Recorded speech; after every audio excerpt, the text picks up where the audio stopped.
Jnana Yoga. First let us get clear about these two words, Jnana and Yoga. English translation is unitive wisdom. Yoga always implies uniting, derived from the root yuj, to unite. As opposed to empirical knowledge or relativistic knowledge, where there is a subject-object duality and there is a sense of separation.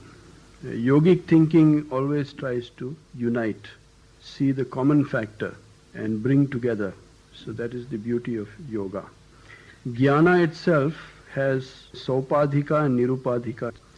Saupadhika means with upadhis, with adjuncts, or modified knowledge, or in English you can say empirical knowledge, knowledge which is derived from the external world through sensory experience.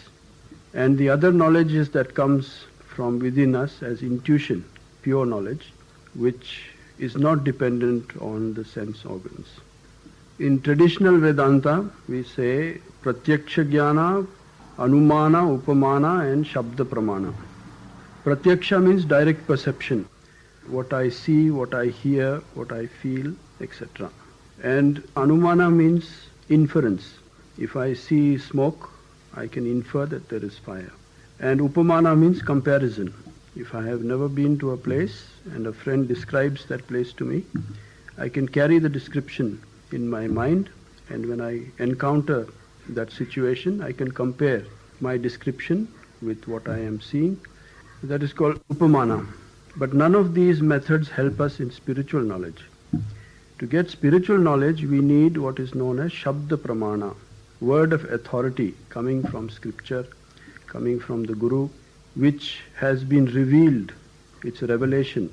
So it is called Shruti, that which was revealed by the rishis. And that has to be heard by the student or the aspirant. And it is through this process of transmission of wisdom between a teacher and a student that spiritual knowledge is gained. So one thing is very important in this process, intimacy or parasparyam between the teacher and the student. In the Gita, when we come to the 4th chapter, we see that this intimacy has been established between Arjuna and Shri Krishna. Because Shri Krishna says that you are my bhakta and you are my sakha.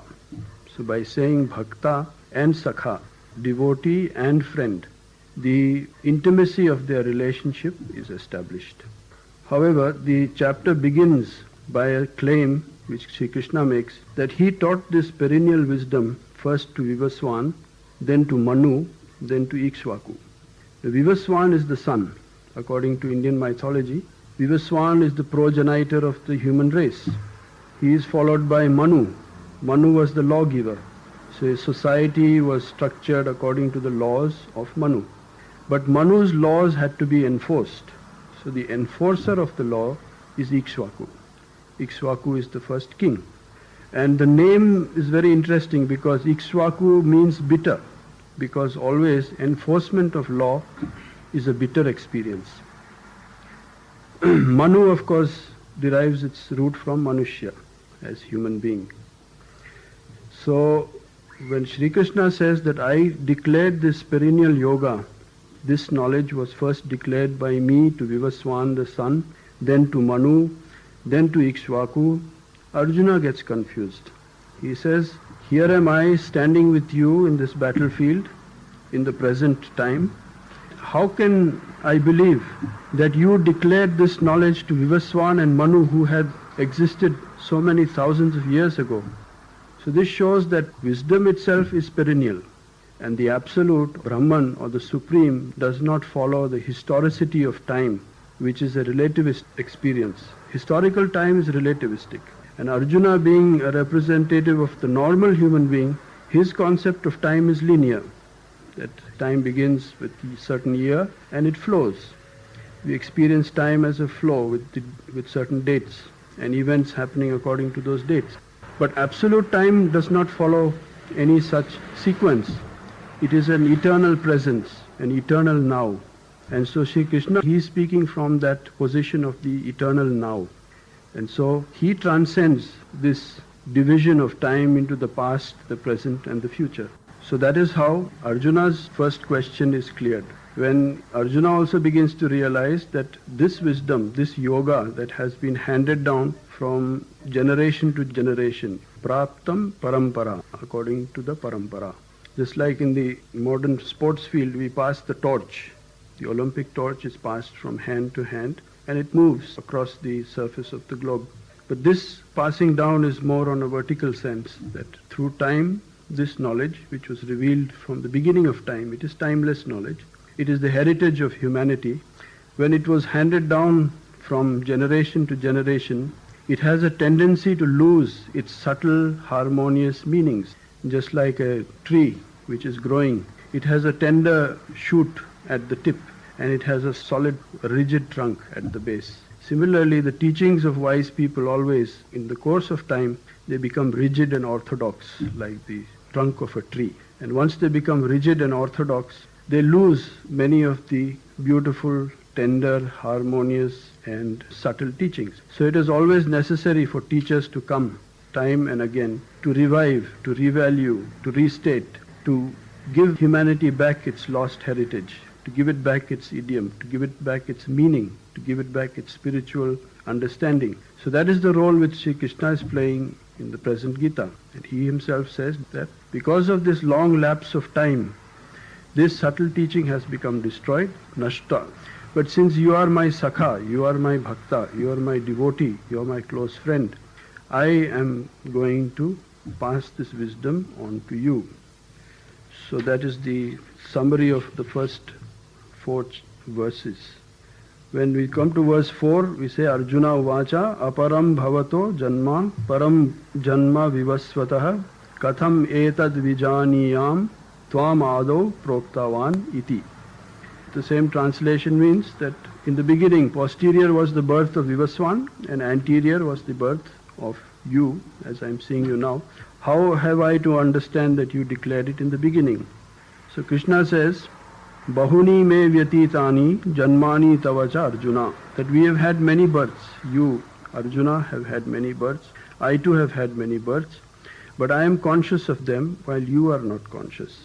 With every death, the human memory gets an opacity. It cannot recall, it cannot recollect. But Sri Krishna, being a transcendental person, God here, he has no such opacity, so he can see way back into the past and way into the future, so-called future and past. He has that total consciousness. When you say Purna Pragnitva, complete consciousness. Whereas Arjuna has only partial consciousness. Now we come to Ajo api san, avyaya atma, bhutanam, ishvaro api san. According to Hindus, we have 2 theories about how God comes into our lives. One is the avatar theory, in which he manifests from pure state. He takes birth as a human form, and that is called avataran, descent from above, as it were. And the other is a human being perfecting himself, or nature coming out with something which is so pure and sublime. That is like in the case of a Buddha. Buddha insisted on calling himself as a human being who perfected himself through his discipline, through tapasya. He raises himself. Now the avatar theory became popular in India after the Puranic and the epic age. We have the avatar theory, which has captured the imagination of the Hindu mind. But the Gita is before the Puranic era, before the epic era. So there is no avatar. The word does not come in the Gita. Instead the word srij comes, srijami aham. Srij means like a sprouting forth. Like you plant a seed, from the seed you find a small sprout comes out. That is called srijami. So here too you find that the manifestation takes place as a change in consciousness. The consciousness of the people needs to be changed, and that change takes place from within. There's nothing coming from outside. There's nothing coming from above. When he says laxity, yada yada dharmasi glanir bhavati bharata, whenever there is a decline of dharma, the swadharma of the people, one's own natural vocation or natural expression is stifled. Naturally there is felt that need to reorganize, reset or reorder society so that the free flow of a person's expression can take place. This is the sense in which dharmasya glanir bhavati, when God's presence is felt among human beings, it is more in the sense of consciousness. The actual appearance of a godlike figure comes only once in a yuga. Once in 1,000 years will you find really a truly supreme divine person coming into human life. Normal religious heads of closed religious groups cannot claim to have that status, though they can think of themselves as being upholders of the divine law, but in reality they cannot claim that status. It comes only once in 1,000 years. So here he says, he is unborn, ajaha. The real nature of Krishna is the unborn, the eternal. But he appears to have taken form. Although I remain ever unborn as the never diminishing self, while I am the Lord of creation too, grounded on my own nature, I assume being through the negative principle of my own self. When we look at Vedanta, nature is the negative side of the Supreme. So consciousness has its own negative counterpart, which is matter. And the interaction of consciousness and matter has produced this earth. It is like building a home first and then occupying it. First the material framework is built and then the spirit comes to dwell in it. This is one way of explaining how the spirit and matter interact in our experience. As living beings, we have both the spirit aspect and the material aspect. And in ultimate reality, we say the spirit aspect is the real and the material aspect is a reflection. It is not real. It is the negative counterpart. But so strong is its appeal that we identify with the negative side. Unless we are given knowledge of the Absolute, the normal human tendency is to identify with the negative side, with the material side, identify with the body, identify with the non-self. And so you have the verses by Shankaracharya who says, Mano buddhi ahankara chittani naham, nacha srotra jivhai, nacha ghrana netre, nacha vyoma bhumir, na tejo na vayuhu, chidananda rupaha, shivoham, shivoham. That is the negative side of Prakriti. This is nature and spirit. Spirit being the free, the total. Prakriti being the counterpart of spirit.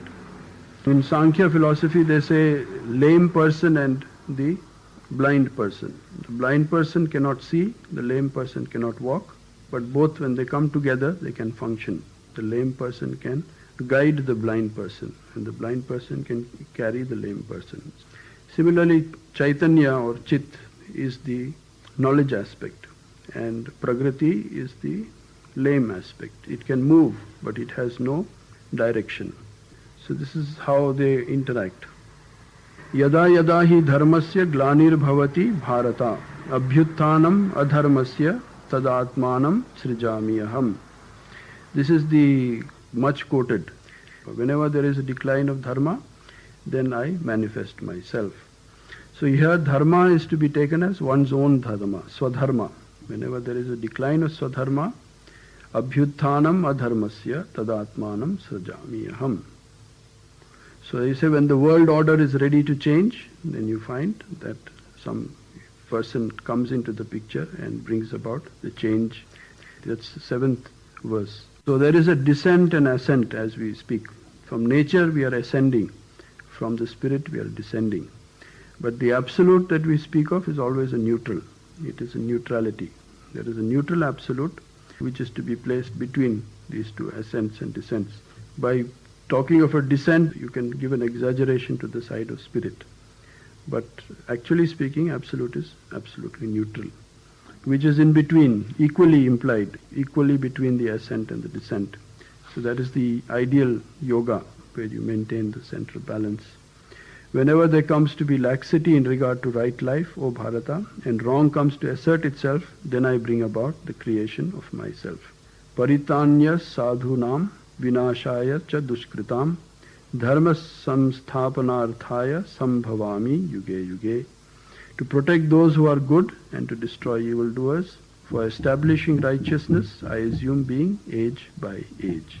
When he says yuge yuge, it means that only once in a yuga you can expect this sort of an appearance of the Supreme, of Divine, of the Absolute. Not in a person's lifetime, but in a yuga. One yuga is many thousands of years. Each yuga you can expect one presence of the Supreme. Janma karma cha me divyam evam yo veti tatvatah tyaktva deham punarjanma nai eti mam eti so Arjuna. So he who understands this divine nature of my birth and work consistently with basic principles, on leaving this body does not attain to repeated birth, but only comes to me, O Arjuna. This is verse number 9. So here again you said the word tattvataha comes in. Tattvataha means understood according to tattva, basic principles. So it has to have a philosophical basis of finalized teaching. So when somebody understands the working and the principles implied in the functioning of the Supreme, then you say you have the right understanding. Understand the divine nature of his birth and work consistently with basic principles. If such a person who has got that understanding of the tattva, of those principles, such a person does not have any punarjanma. There is no repeated birth, but he comes only to me, meaning uniting with the Absolute. What is the qualification to enter into such class of beings? It's a Vita Raga Bhaya Krodha. It means a contemplative. To become a Tattvajnani, you have to be a contemplative. You have to be an inwardly turned person. And what are the enemies to contemplation? It's a Vita Raga Bhaya Krodha. Manmaya Mam Upashritaha. Bahavo Jnana Tapasa Puta Madbhavam Agataha. Vita Raga Bhaya Krodha. Raga, Bhaya and Krodha. These are the three greatest enemies of contemplation. Raga means attachment which produces Bhaya. Raga is the cause of both Bhaya and Krodha. Negatively, it will bring fear. Positively, it brings anger. Exaggeration on one side, it will bring anger. Exaggeration on the other side, it will bring fear. So getting rid of these negative tendencies, Manmaya, wholly filled by me alone, Upashritaha Mam, surrendering to me, Bhavaha, many have been purified. So the entry to the path of eternal life is public and open to all. One should be purified in the fire of wisdom. The Gita does not restrict its teachings to any particular group. It says anybody is open to all, provided you have this ability to purify. Purify the raga, the bhaya and the krodha. Fix the mind on the Absolute, surrendering to the Lord. And jnana tapasa, and the discipline of wisdom. Agataha madbhavam. So once you have freed yourself from these three enemies, naturally your mind becomes conducive to wisdom teachings, leading the wisdom life. And you raise yourself. Each person finds that his life is getting richer and richer in its spiritual content, in its higher understanding. So this can be done by any person. This is number 11. Ye yatha mam prapadyante tams tathaiva bhajamyaham mama vartamanuvartante manushyaha partha sarvasaha. This again proves the Catholic nature or the universal nature of Gita teachings. As each chooses to approach me, even accordingly do I have regard for him. He says each person from his or her own position can approach Sri Krishna, can approach the Lord. You don't have to give up your position and think that you should become like somebody else, but from wherever a person is, and whatever approach that suits that person, that approach is accepted. The Lord, being universal, will respond according to that person's need, that person's situation, that person's quest, that person's ideal. According to that, the Lord will respond.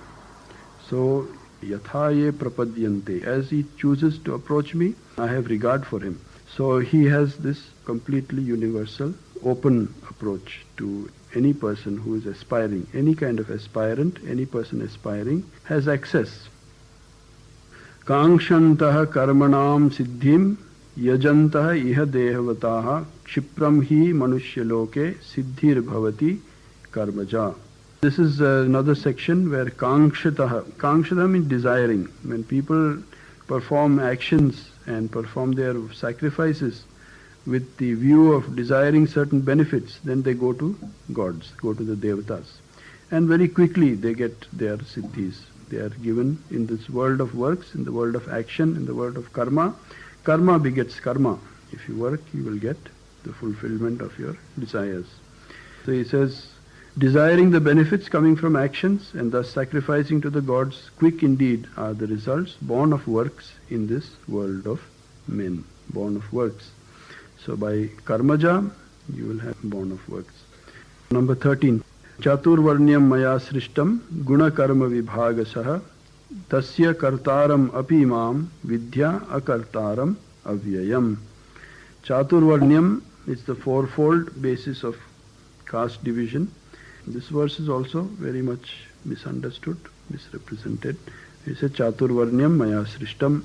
I am the one who has created the fourfold division according to guna and karma.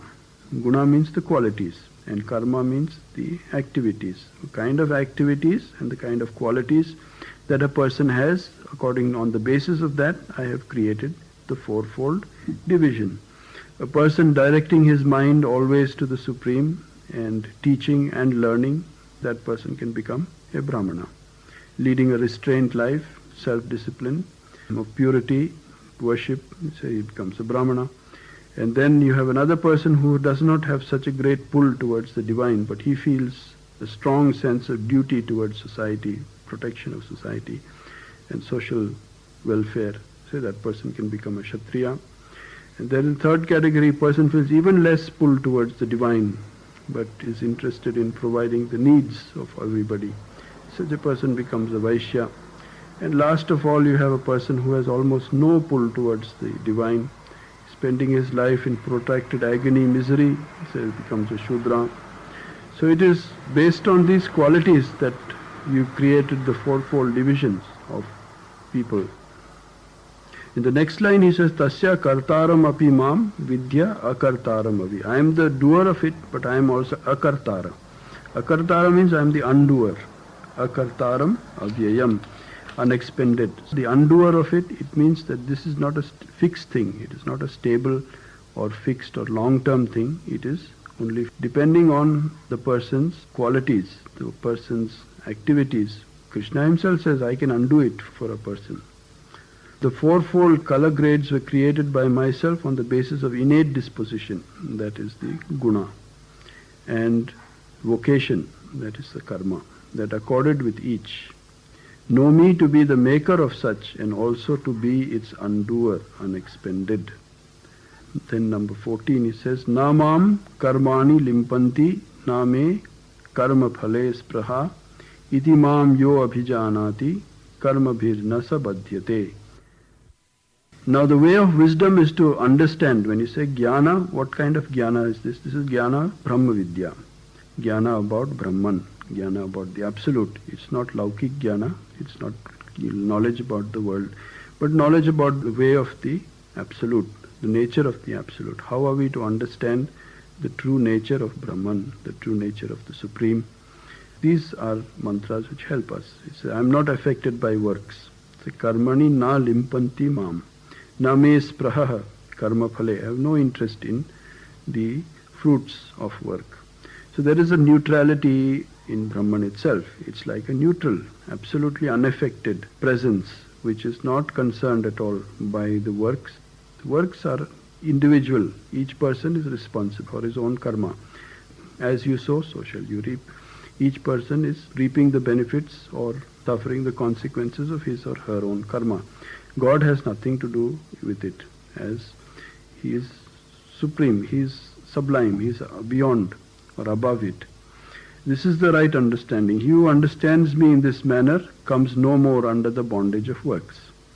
So the karma bandha, which a person feels, largely because of the sense of agency, as I am the doer, or sense of responsibility, that will be reduced in a person who begins to understand this nature of the self, that higher self, that there is no karma, there is no interest in any karma phala also. It does not need, there is no need there. It is fulfilled. It is already fully satisfied, purna. So there is no need for any phala or karma phala. Evam jnatva kritam karma purvairapi mumukshubhihi kuru karmai eva tasmatvam purvaihi purvataram kritam. Appeal to walk in the way of timeless perennial wisdom. It says karma kritam purvahi. Purva means those who were in the ancient days, in the past. The ancient performed work after knowing in this manner. Therefore do that kind of work also as was performed by the ancients, desiring emancipation in times more ancient. So this itself suggests the ancient nature of wisdom. Wisdom that we study is nothing new. It is a very, very ancient, time-tested way of understanding or way of life, which is to be readapted by Arjuna in his time and by all others who read it in later times. You also should walk on the way of this timeless, perennial wisdom. Now 16. Kim karma kima karmeti kavayo api atra mohitaha tatte karma pravakshyami yajñātva mokshayase asubhat. So this action, this karma that we speak of so easily and so freely is actually very difficult to understand. And even wise people are confused about the true nature of karma. It says, what is karma and what is akarma, what is inaction? Even intelligent men here are confused. I shall indicate to you that action on knowing which you will be emancipated from evil. Wise man keeps revaluing his position dialectically in keeping with the perennial way of those who went before him, acting as a beacon and always adjusting ourselves. If there is too much swaying on this side or that side, that inner awareness always makes sure that you are keeping yourself on the right track. So one has to understand about action and understand also what is wrong action. Karmano hi api bodhavyam. Bodhavyam cha vikarmanah akarmani cha bodhavyam gahana karmano gatihi. Gahana means very subtle, difficult to grasp. The gati means the way of action. The way of karma is very difficult to grasp. We see the effect of karma. We are all affected by karma. But we do not understand how does its gati work. That is very difficult to figure out or to understand. So first, how do we begin? First we have to understand what is karma, what is akarma, and what is vikarma. So three things are there. Vikarmana is improper action, and akarma is non-action, and sukarma is proper action. So these three things are always before every individual. Akarma should be avoided. Just by doing akarma you will not get to perfection. Arjuna was thinking of akarma. Vikarma also should be avoided under all circumstances. Then sukarma should be performed. Karmanyi akarman yad pashyet. First thing about the paradox of karma is seeing action in inaction and inaction in action. He is able to see action in inaction and inaction in action. He among men is intelligent. He is one of unitive attitude while still engaged in every possible kind of work. How can we understand what is action in inaction? Supposing a person is sitting quietly, you think that he is inactive, he is not doing any action. But he is intensely working on a problem. He is thinking, so that has to be considered as an action. Another person is busy with his hands, is doing a lot of work. So you think he is very active, but his mind is very uncreative at that time. He is not thinking of anything great. He is just doing some routine work. So that you say is not real action. So it's action, seeing inaction in action, action in inaction. So another explanation is when you are rowing a boat, you think that the trees are all moving past you. But actually the trees are stationary. It is you who are moving. So similarly, we have to think of ourselves, though we always think we are the doers, we are doing action. Our real nature is part of that inaction too. We are also not acting. We have that witnessing. The higher self in everybody is not free from action. There is no action there. So this distinction, to be able to see action and inaction, understand this nature of action and inaction, that is of importance to the wise person. We come to verse 19. Verse 19 to 24 is a slightly different section in which the purest kind of free action is recommended. When you say karma yoga, you're acting, but you're acting with a sense of freedom. You're performing your action with a sense of freedom. Why? Because you don't have the interest in the fruit of your action. You're not worried about what is the outcome of your action. You are interested only in performing the action to the best of your abilities. Doing your swadharma, doing what is naturally coming to you as your vocation, your calling in life, that is your interest. And you don't concern yourself with the outcome. The outcome takes care of itself. So these are considered pure actions, whereas working with a benefit in mind, benefit motivated action. That kind of action is considered as an impure. It binds the person. It makes a person feel that he is the actor or he is the one responsible for the action, and thereby creates mental states in which a person identifies with the action, identifies with the fruits of the action. It can be positive, bringing joy, or it can bring unhappiness. Whereas neutrality is the real ideal. The man whose works are devoid of all desire and willful motive. So those are the two root causes of the impure action or unwise action. One is desire and the other is willful motive. Varjita kama sankalpa. Kama means desire, sankalpa means willful motive. You make a pre-plan beforehand, you have a scheme in your mind and then you work according to that scheme, sankalpa. So that is the person whose actions are not perfect.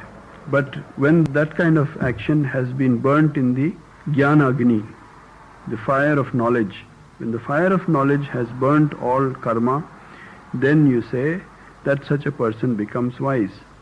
Tam ahuhu panditam buddhaha. He is recognized as a knowing person by the wise. Tyaktva karma phala sangam nitya tripto nirasharayah. This is describing the other qualities in verse 20.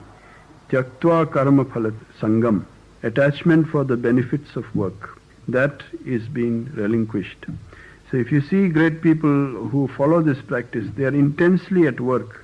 But if another situation comes before them, supposing a visitor comes or somebody has a question to ask or another problem has come, they are able to immediately drop what they are doing and attend to the new problem. They have absolutely no attachment to what they were doing previously. They can face the new situation and then go back to what they were doing. This is impossible for a person who hasn't disciplined himself. Most people will say, you wait, don't disturb me now, I am busy, or get irritated. That shows that attachment is there. They are working with a strong sense of attachment. And the other case is working with a sense of detachment, with a sense of freedom. So always content and free from worry and expectation. So both worry and expectations become the hindrances to performing karma properly. So relinquishing attachment for the benefit of works, ever happy and independent. Though such a man be engaged in work, he in principle does nothing at all. 21. Nirashir yat chitatma tyaktva sarva parigraha shariram kevalam karma kurvan na apnoti kilvisham. Nirashir. Asha means expecting something from people, full of expectation. But you have a nirashir, no expectations. Yat chitatma. Chitatma is the relational self-consciousness. Tyaktva sarva parigraha, that is giving up all sense of possessiveness. Kurvan is engaged kevalam shariram, merely bodily, automatically, like reflex actions. You are performing your actions. He in principle is not really acting. 22. Yadricha labha samtashto. So he is not a fortune seeker. This kind of yogic way of life, he said, this person is not a fortune seeker. Yadricha labha samtushto. Whatever comes by chance, he is happy. Dvandva atito vimatsaraha. He has got over the sense of dvanda, duality. Duality is the root cause of all human problems, sense of otherness. But once you become wise and see the same self, there is only one self, there is no sense of other. Other is our limitation. Our limited knowledge makes us think that something is other than us. Once you have gained the universal understanding, there is no other, there is nothing apart from that one self.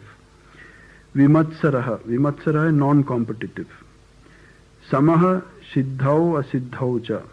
Siddha means gain and asiddhau means no gain.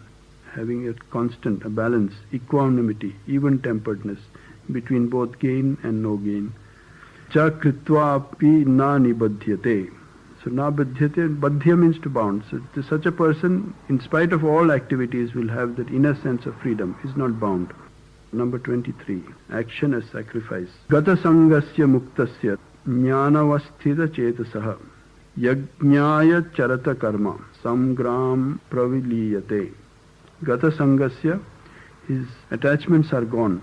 Muktasya, become mukta, has got freedom now. Jnana avasthita chetasaha, whose spiritual being has been founded on jnana, on knowledge. Karma yajnaya acharataha, his works having sacrificial character. When you do karma yoga, work becomes a sacrifice because you're released from the bondage. The difference between a yogi and yogi when doing karma is that the ayogi is getting more and more bound by the karmas, and a yogi is getting more and more released. With every karma that you do, you find you are raising yourself in a different plane now, and the karmas, bondages and all the ties that are holding you, breaking, the sense of bondage is leaving you. Sangram praviliyate, becoming wholly dissolved.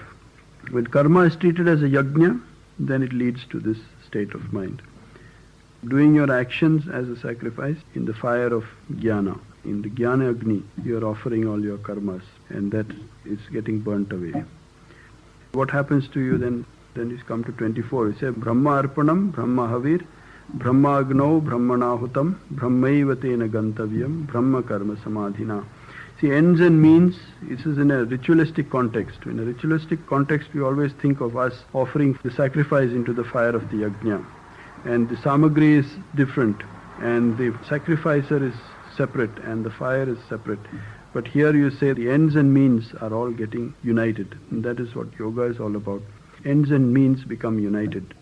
It's like you're standing in the queue, you're already on the path, and the goal is already in front of you, and you're also moving ahead, and there are people behind you and in front of you. So that sort of sense of unity comes into life. You don't think things in disjunct, separate forms, but thinking of ends and means as one, uniting them in a neutral absolute. Brahma arpanam, Brahma havir. The absolute itself is the offering. The act of offering becomes the absolute. The fire into which you are offering is also the absolute. And the end to be reached is also the absolute. You come to Brahma karma samadhina. You get the value of peace consisting of end, absolute, and means, action. So this is the culmination to which this jnana is leading a person, to that sense of complete unity between himself, what he is doing, and the sacrifice that he is performing. A sense of unity comes, and that is the ideal, the sense of being a united person. Then you say you are a yogi. You have the jnana yoga now. Your knowledge has that unitive nature. Your wisdom has a unitive nature. Life has that unitive nature. There is a central value to which you can relate everything. All the apparently differences that we see get related to one central idea, which is the absolute.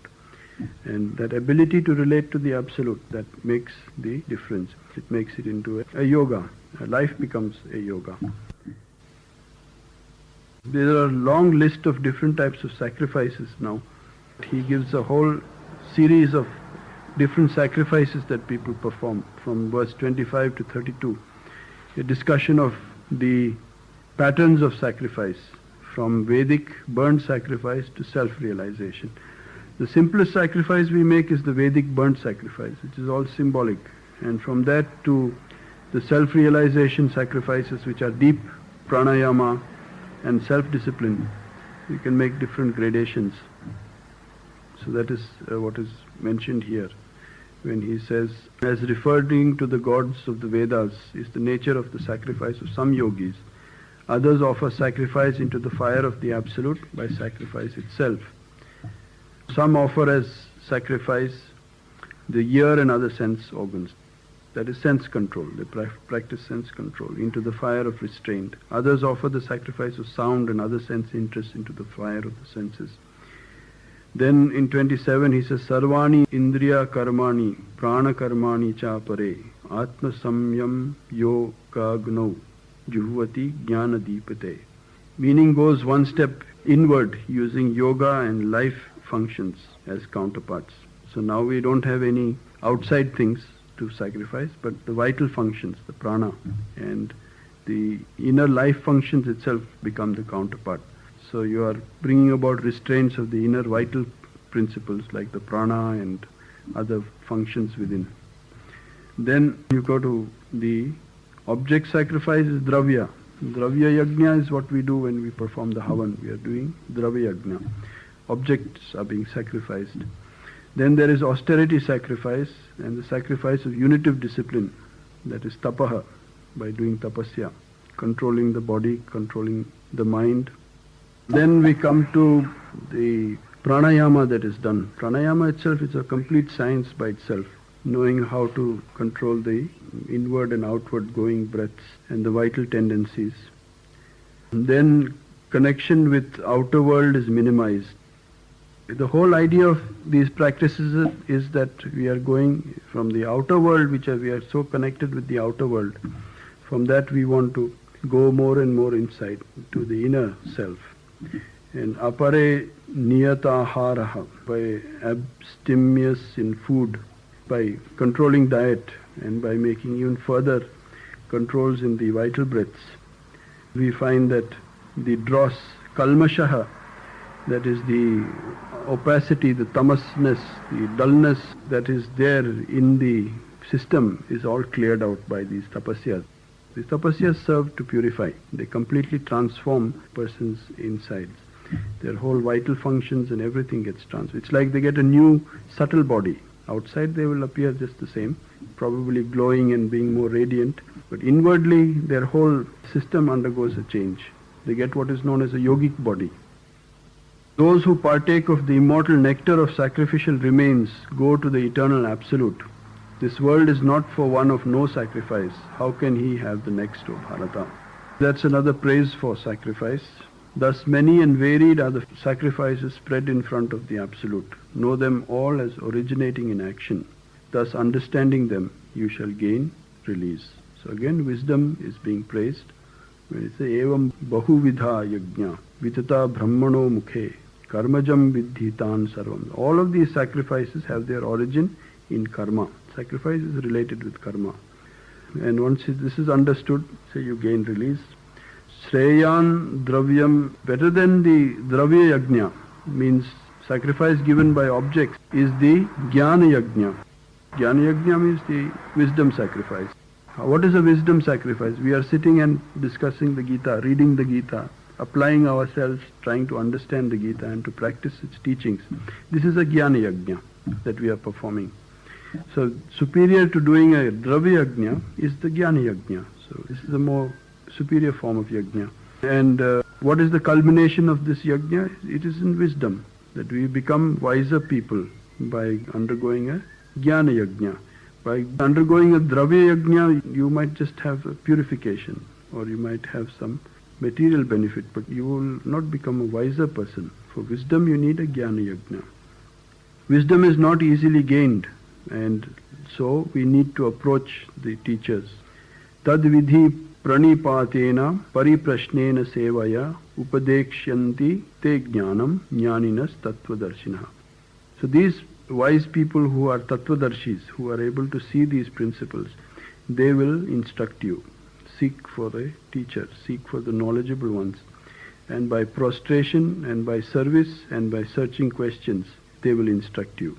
The yogic wisdom cannot be mechanistically transmitted through books or by way of information.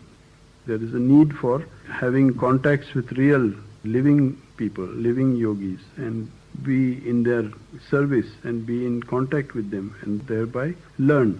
The subtler aspects of it has to be taught by human teachers. It cannot be taught by books or through information. Having known this, O Pandava, you will not give way to delusion thus any more. And by this all beings without exception will be seen by you in the self and thus in me. So there is the culmination when you say, you will see all beings without exception be seen in you, in the self and thus in me. So that is the central idea, the self and me, the Atman, and Atman is the same as the Absolute. Atman and God is the same. And if you see the Atman, you see everything in the Atman, then you have gained that wisdom. Even if you should happen to be among evildoers, the most evil-doing man, by the very raft of wisdom you will be able to cross over all sin. So this so-called sin, there is no suffering. It can be dissolved by wisdom. This is the promise that there is nobody to be condemned or considered as a sin. The moment a person turns a new leaf or changes, immediately his sin is dissolved. There is no consequence or there is no suffering afterwards. So that takes you to the last section where he says, just as fire when kindled reduces to ashes the fuel, O Arjuna, likewise the fire of wisdom reduces all works to ashes. When wisdom triumphs, action vanishes. So actions, you can say karma is followed only until wisdom is gained. For the wise person, the actions start dropping off. There is nothing indeed here so purificatory as wisdom, which same the man of perfection through unitive discipline discovers in himself in due course. So jnana itself is considered the most pavitram, that is pure. And that is to be discovered in himself in time. By this practice of self-discipline and the yoga and the service, you begin to discover that that wisdom is already in us. It starts expressing itself. Shraddhavam labhate jnanam tatparaha samayatendriyaha jnanam labhatva param shantim achirena adhigacchati. A man of faith comes to wisdom being intent on that. So verses 39, 40, 41 bring two aspects of wisdom conceived as yoga.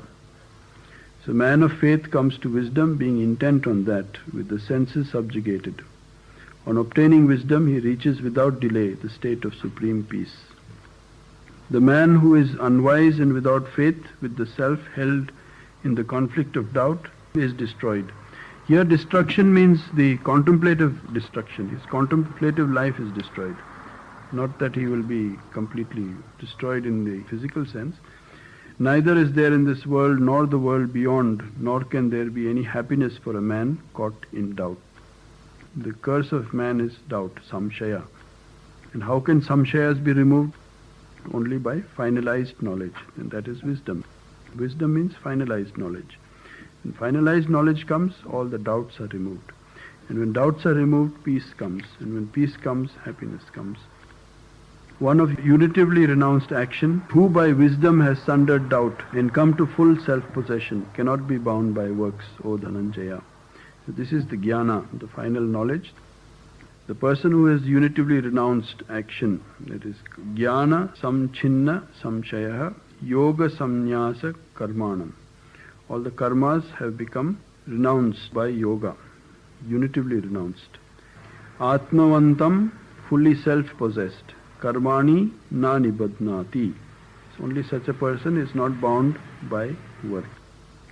Tasmad ajnana sambhutam hritsnam jnanasyana atmanaha chitvainam samshayam yogam atishto utishta bharataha. So this is the admonition to Arjuna, who had seated himself to stand up, utishta, which also implies that yoga means a climb, an ascent. Therefore, sundering with the sword of self-knowledge, this ignorance-born doubt, residing in the heart, stand firm in the unitive way and stand up, O Bharata. With this Jnana Yoga, the fourth chapter is concluded. So Jnana of Brahman, Brahma Jnana, nature of Brahman and the relationship between Brahma, the Absolute, and Karma, and how to transcend the karmas, how to lift yourself and become more and more sublime to the ascent of yogic practice. So it is through practice that we can ascend, making ourselves more and more wise, knowledgeable people. And that understanding and that wisdom brings about the end of all bondage of karma. Karma is like a octopus. Even good karma will come and bother you. Even if person says, I will become a very good person, a pious person, good person, then good karma will come and bother you. People will make you into a saint and they will worship you and they will harass you and you will get into all kinds of complicated situations, even with good karma. Bad karma, of course, is bound to cause problems, but even good karma will cause problems. So either way, karma has to be transcended. There is no other way of salvation. When the method is given here, how? By knowledge of the self, knowledge of Brahman first. We have a normative notion. We should know what is the nature of the higher self. and that is given to us. And then how we have to relate our life with that self. Horizontalized life has to become related with that higher principle. And then gradually we find that our life has now got a new dimension. So that is the general idea behind the yogic practice itself. That is why I say ascent. It means a steady climbing up through the days, through the years, by a steady practice and a purification. Turning karma into a sacrifice, that becomes the first stage. Performing your action as a sacrifice, then you have the secret. Performing an action with a benefit motive, performing an action with kama sankalpa, then you say, even if you get the result, it will bring with it some accretion of karma along with the result. So that is never ending. It's like chain reaction. It keeps on going on and on. So how do we get out of that cycle? The way is through this verticalizing.